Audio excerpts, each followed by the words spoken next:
Nagin Mohi with the South Florida Insider, and right now I'm talking to. Duddy, I play guitar and sing for the Dirty Heads, and we are down in Fort Lauderdale right now at the Revolution, getting ready to play our second show with the Gym Class Heroes. Awesome. So your tour just kicked off, correct? We did, yeah. We've last night was our first show with the Gym Class Heroes at Janice Live, and we did two shows on the way out in Texas by ourselves. But yeah, just got gone. All right. So I've heard a lot of talk about you guys recently in the last year or so. Mainly when I was handing out with the Warp Tour, your name came up quite often. Is there anything special that you guys have been doing in the past year to make you guys so noteworthy? Well, I think the big thing was "Lay Me Down" hitting radio. It was our first song ever to be on radio, and it did pretty well. So I think that definitely got our name out there, and like tripled our fan base. And since that hit, we've been touring like crazy and getting out there, and the shows have been growing and getting better and better. So that's probably why. So a lot of people would claim that you guys have a relatively new sound, hanging out this late in the decade. I was wondering if you guys have anything to say towards that, or if there's a reason in particular that you chose a band like Gym Class Heroes with their certain sounds to go ahead and do this tour with.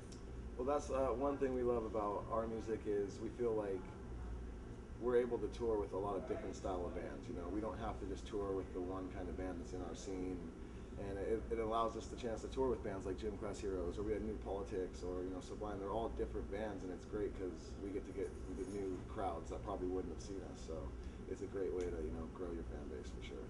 Speaking of your fan base, what kind of demographic do you feel you guys are actually really starting to nail down right now?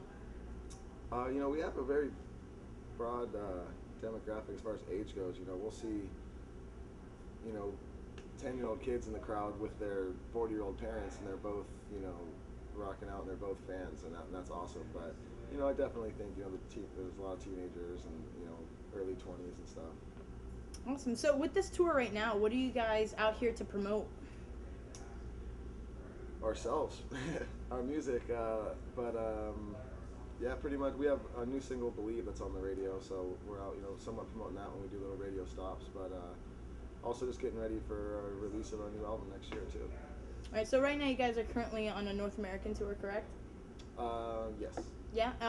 Where would be one central area that you would really love to go and hang out and chill at?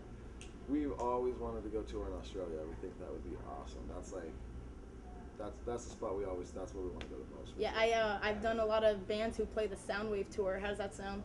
That sounds great. Yeah. That should actually be on your horizon pretty soon. I've like what I've heard so far. I've got a lot of friends who really dig your sound.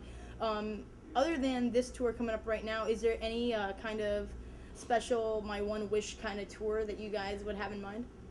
Yeah, we were saying it would be awesome to go on tour with Jimmy Buffett, just because that would have to be the most laid-back, fun tour you could possibly have. What do you think would be like the greatest stop for a Jimmy Buffett tour? The greatest stop for Yeah. Fort Lauderdale. Well, we are big Jimmy fans down here. Hopefully, you guys do get to have that coming up in your near future. If you have any last words to sign off with. Check us out online, dirtyheads.com and all that, and come out to the shows and support. All right, thank you so much. Thank you.